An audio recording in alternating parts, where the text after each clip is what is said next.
Hello, I'm Rajesh Kumar GNANASEKARAN, a doctoral candidate at University of Maryland's High School and a fellow of the Advanced Information Collaboratory, or AIC.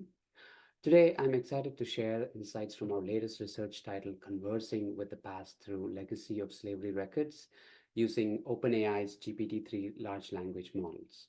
This work is exploratory in that it attempts to leverage the power of OpenAI's GPT-3, a large language model, to explore if such AI tools could be used to make the Maryland State Archive's legacy of slavery records accessible through a conversational AI bot, and also to check if it can answer aggregated questions on the data.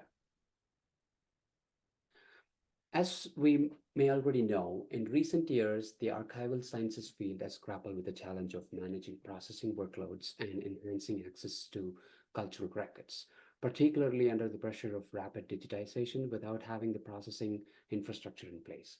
So this has led to significant processing backlogs and making archival materials available for public use and research.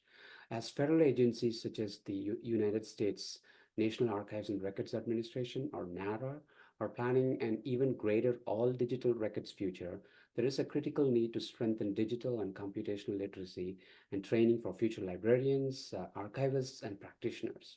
In response to these challenges, computational techniques, especially artificial intelligence and machine learning, are emerging as powerful tools.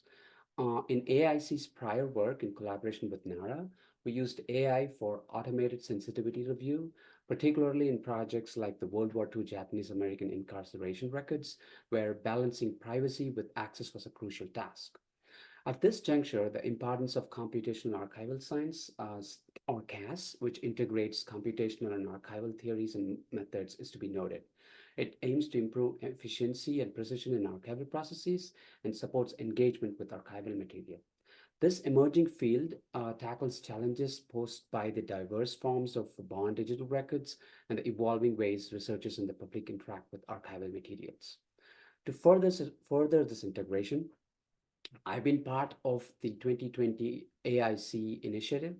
Our focus is leveraging disruptive technologies for archives, unlocking hidden information in vast records, and fostering cross-disciplinary collaboration and ensuring ethical information access and use. The initiative focuses on building on CAS concepts of utilizing disruptive technologies like AI for archives and record management. It aims to unlock information in massive record stores, promote interdisciplinary collaboration, and train information professionals and advocate for ethical information access and use. Moreover, as noted by Devon Mardell, the archives as data paradigm adds a new dimension to our understanding of archival practices. It compels us to address questions of power, privilege, and oppression within our field, uniting archival theory and practice in new and necessary ways. Taking all this into account, in this explorational project, we have attempted to harness the potential of emerging technological tools like generative AI and large language models on how they could be used to help provide better access, unravel insights, perform data aggregation and analysis from a subset of a culturally rich archival dataset collection of the Maryland State Archives Legacy of Slavery dataset. In the following slides, I will discuss the background, methodology, approach, results, limitations, and future work on this study. All right, now let's get into some of the background. The Maryland State Archives Legacy of Slavery Project, or it's called LLOS, is a critical component of this extensive research initiative. It was initiated in 2001. The MSA LOS project, it sought to unearth the untold stories of individuals who resisted and fought against enslavement in Maryland. By meticulously analyzing court records, laws, newspapers, and maps, the archive staff aimed to shine a light on those who bravely stood against the atrocity of human enslavement. This ambitious project, officially named the Study of the Legacy of Slavery in 2005, has involved over 100 professionals and volunteers. Their diligent work has resulted in a database with over 400,000 entries, providing a comprehensive view of Maryland's anti-slavery efforts. This includes over 12,000 runaway advertisements, over 33,800 freedom records, and approximately 223,000 federal census returns, all accessible at slavery.msa.maryland.gov. An intriguing part of this project is the study of domestic traffic ads. These advertisements, used for buying and selling enslaved individuals, offer a glimpse into the horrific realities of slavery. They reveal patterns in the trade, like increased sales during certain months or in response to historical events such as Nat Turner's Revolt, which took place in 1831 to 1832. This analysis not only uncovers the commercial aspect of slavery, but also highlights the human dimension, showcasing the physical traits and skills of the enslaved that were in demand. The domestic traffic ads are also called DTA, are just one of the 17 collections that the project encompasses. Others include census records, certificates of freedom, manumissions, and more. Each collection provides unique insights into the complex and painful legacy of slavery in Maryland. An example image of one such DTA ad is shown here with the metadata elements extracted from them to the side.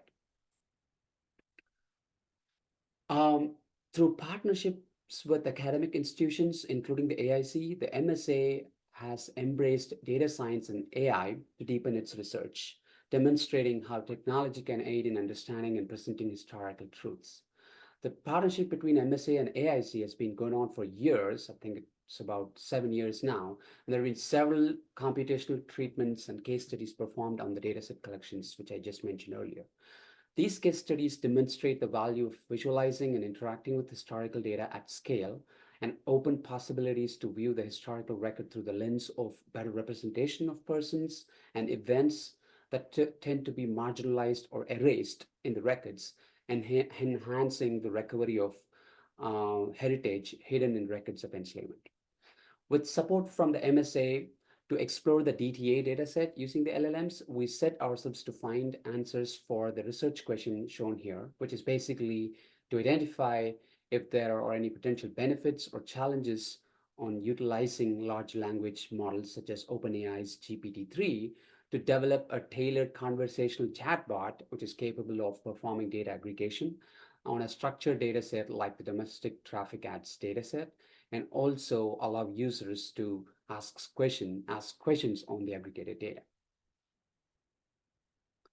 Now, moving on to the methodology that we've used. So this project uses a specific branch of artificial intelligence that has recently been getting a lot of attention named generative AI.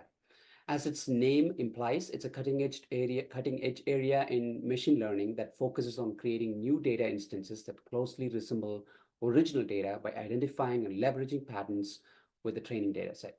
Generative AI is an umbrella term that includes a spectrum of content creation technologies. It's not limited to text, but to also generating images, videos, and music. Large language models, or LLMs, of which OpenAI's GPT-3, GPT-4, GPT-4.5, they're all individual models of them, are part of a subset of generative AI components with the specialized focus on text. With the introduction of these models, we're witnessing a paradigm shift in text generation analysis. These models are pre-trained on extensive data and are capable of generating coherent text, answering questions, and even summarizing complex documents. Importantly, for the archival sector, LLMs offer potent tools to navigate and analyze digital datasets. Given their ability to understand and generate human-like text, they can decipher metadata, make sense of the contextual information, and thus play a crucial role in cataloging, cross-referencing, and efficiently retrieving information. This has the potential to make digital archives more accessible and user-friendly, promoting broader engagement with historical data.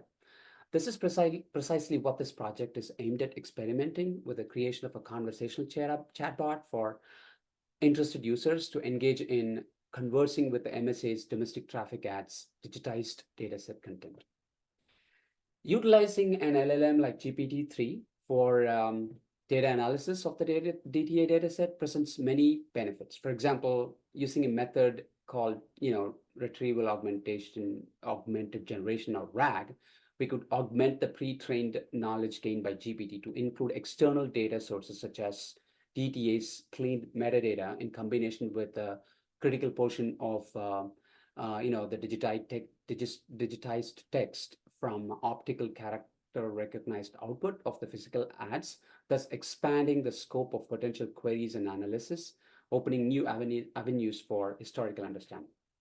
The power of GPT-3 lies in its ability to absorb and analyze large amounts of external information, even with complex semantics and varied contexts, which is highly pertinent to our dataset.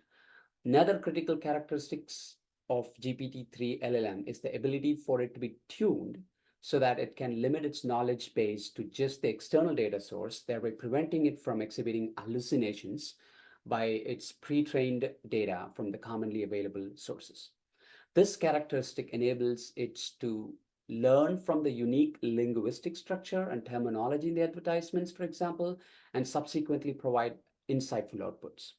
By leveraging the context understanding capabilities of GPT-3, the metadata fields paired with OCR text could allow us to extract meaningful information beyond the surface level, because that's what the metadata allows us to do thus far. But in this project specifically, we are only exploring another unique dimension of this analysis, which is exploring the use of an emerging concept with LLMs known as agents. We can think of these agents as enabling tools for LLMs, like how a human would use a calculator for maths or perform a Google search for information. Agents allow an LLM to do the same thing. These are explained in detail in the upcoming slides. In essence, using GPT-3 for this complex task represents a significant stride towards the intersection of artificial intelligence and the humanities area, potentially transforming how we approach historically sensitive and culturally rich data analysis data sets. As our project involves transforming historical ads from the Maryland State Archives LOS collection into a structured data set, we had to use some web scraping techniques to extract data from the MSA's web-based database, resulting in a CSV file for this specific dataset collection, which is the DTA, with about 2,800 records, and they had about 24 fields of detailed metadata. To make this data ready for analysis, we employed Apache Spark for validating and processing the records and stored them in a NoSQL MongoDB database. And this rigorous process led to a refined data set of about 2,500 after accounting for missing ad images and other discrepancies. Furthermore, we expanded the data set by creating 5 new fields, which are used for performing aggregation analysis. We name them terms of service and trade reason, features, terms of sale, and slave owner. These are all tied to the DTA dataset collection in general. Since this is an exploratory project for performing data aggregation, we created a data set, or you could say a subset of this sale records from this DTA collection, covering the first 10 years of the collection from 1830 to 1840. Of the 2,100 sale records, we focused on a little over a third of them, or about 764 records. And this represents, a good chunk of the entire collection, so we could perform, our analysis on this, and it gives us a large enough sample to validate our approach. And a diagram of the data processing pipeline is shown here on how it had gone through several levels of cleaning and exploration process. Now, to the conversational AI chatbot itself. So as our research focuses on utilizing artificial intelligence to delve into historical data, we developed ChatLoS. It's basically, you could call it as a spin-off of ChatGPT, which has got a lot of attention these days. So the ChatLoS is a virtual conversational archaeologist chatbot using GPT-3 LLMs. Our approach was facilitated by a set of Python scripts provided by a famous library known as LangChain. This involves engaging GPT-3 through agents provided by the LangChain library itself, with a preconditioned DTA dataset transformed into a CSV file from the data preparation steps detailed in the previous section. This file contains structured metadata information essential for our aggregated data analysis. All right, so now let's take a look at the process behind setting up ChatLoS, acting as a natural language querying tool to query the DTA dataset using a metadata CSV file. Before delving into this, I'd like to point out an important characteristic to note here with LLMs, often brought up as the context window. It is a critical feature in LLMs, determining how much text the model can process. And remember, during a conversational interaction, in GPT especially, this is linked to about 4,096 tokens, which can roughly be equivalent to 3,000 words. This is considered a limitation initially when GPT-3 was introduced. This limitation is also considered to be critical as it defines the extent of the conversation or text that the GPT-3 can recall and have it in its memory. So when a conversation between a user and the GPT-3 exceeds this limit, the model loses its earlier context, affecting its ability to generate coherent and relevant responses. LLMs like GPT-3 on their own cannot aggregate or analyze data beyond the scope, just for this reason, because they could lose memory if the amount of data fed is more than 3,000 words. So in this case, for example, if we upload a large CSV file, it limits their ability to answer queries needing extensive data aggregation or analysis. However, we have employed a unique approach using the agent functions from the LangChain Python module. It generates an agent such that it can interact with the CSV files, and it's primarily designed for question answering applications. This module uses Pandas data frame behind the scenes to perform aggregations on the data. And by chaining this function with the OpenAI's GPT-3 model, an AI chatbot could be created such that it takes natural language data aggregation questions, identifies the correct data columns to query the structured data, such as the CSV, and responds with accurate results. This agent function bridges the GPT-3 model with the DTA dataset, enabling it to read from the CSV file and interpret the data. The result is an AI chatbot ready to query about the DTA metadata, capable of providing responses that contain quantitative information, significantly enhancing our ability to analyze historical datasets. The agent method uses a chaining concept to combine several steps or functions that are attached to perform unique functions like how a human would, thus providing us with the additional abilities. This is explained in detail in the coming slides. All right, now let's go over some of the results from this unique chatbot that we had built. Now, this image shows a result of the chatbot acting as a data aggregation querying tool, which responded back with the total number of advertisements in the DTA dataset slice that we had provided when the user asked it through a question in natural language, right? And now let's look at how these agents work. Here in this image, we can see the chatbot was asked a question on how many advertisements were placed in the Harford County. It responded with 2. So now it's trying to also do some filtering, capabilities, like if you give it a condition in the question, in a natural language question, it's able to identify the right columns and then add those filter condition to the query behind the scenes and try to condition the answer. So now let's see how that works behind the scenes. Now this slide shows the mechanism that was introduced earlier, known as the chaining mechanism. When the question was asked by the user from the web interface, behind the scenes, the agent performs the following 5 steps.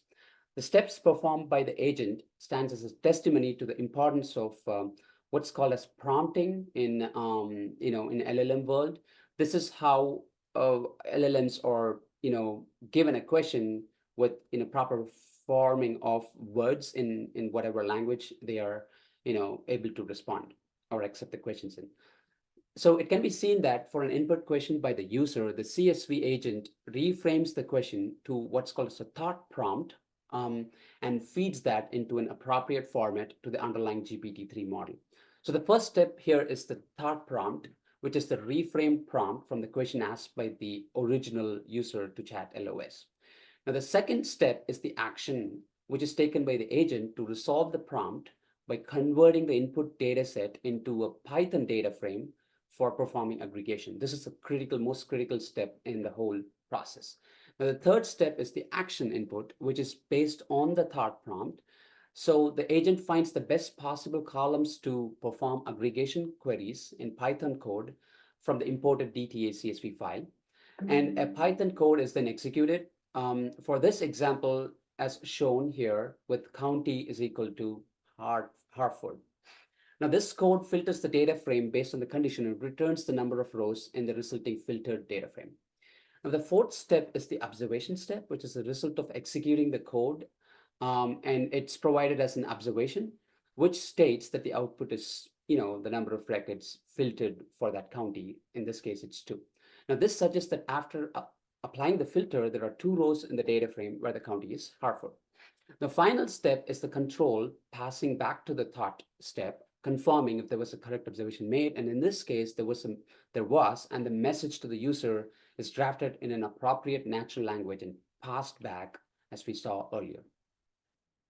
Here is another example showing the power of this querying tool, which can also combine columns to perform conditional filtering. In this case, it filters the advertisements by county Hartford and performs another iteration to filter down to the number of people who were sold in the advertisements and who were all male, and found them correctly to be 4 of them.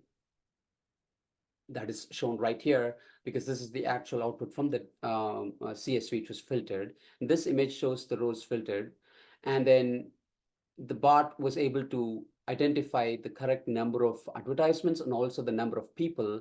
You could see that it was able to group those column H and come up with the answer as 4 male sold in Hartford County. Now, this image shows, again, the behind the scene mechanics, and the key thing to note here is how the thought prompt step was able to convert the natural language word male from the user's question into a filter condition, and how it was able to identify the specific column which is gender specified to filter on. So this was not originally specified by the user. So this is, this is another testimony to show how using LLMs to perform such analysis without knowing the details of the underlying data. This is very powerful for the users, as they can query the underlying data by being agnostic of the columns used or column names used. Now, this slide shows an important benefit of the type of natural language querying we are performing here. So to identify any significant insights from the underlying data without having to import into a specific data processing tool and writing syntactical queries for them.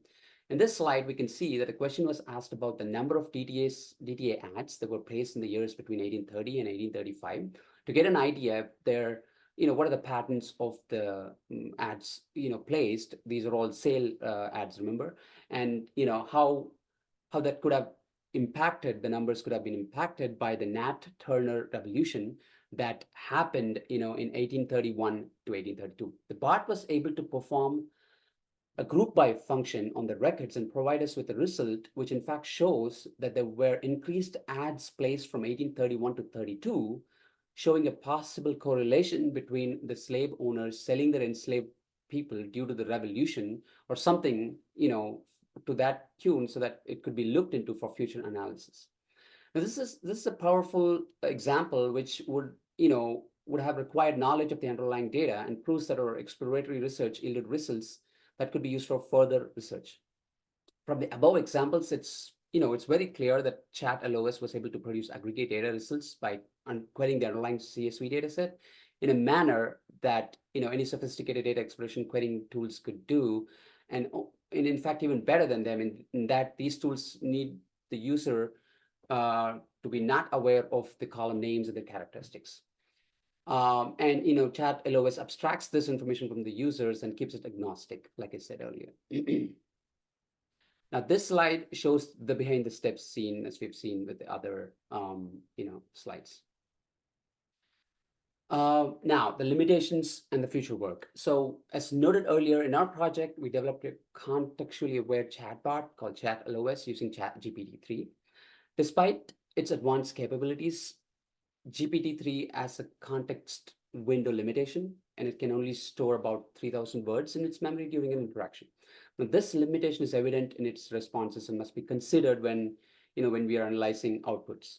However, this field is evolving. Now, recent advancements like GPT-4 and GPT-4.5 can accommodate a context window of approximately 32,000 and even 128,000 tokens respectively. Now, this expansion would allow for more robust insights due to the increased domain knowledge the model can retain.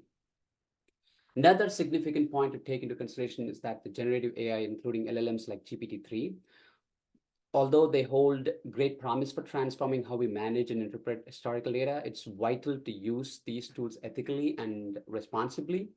One of the significant risks is the potential of these models to generate synthetic data that might mislead or misinform users. It's essential to remember that while these models can provide powerful insights, they also have limitations and may inadvertently introduce biases reflective of their training data. In this project, we've tried to limit the data the bot can use through agent functions, but care should be taken while it's being used without restricting the domain information. In conclusion, while LLMs offer immense potential for digital archives, their deployment must be monitored carefully.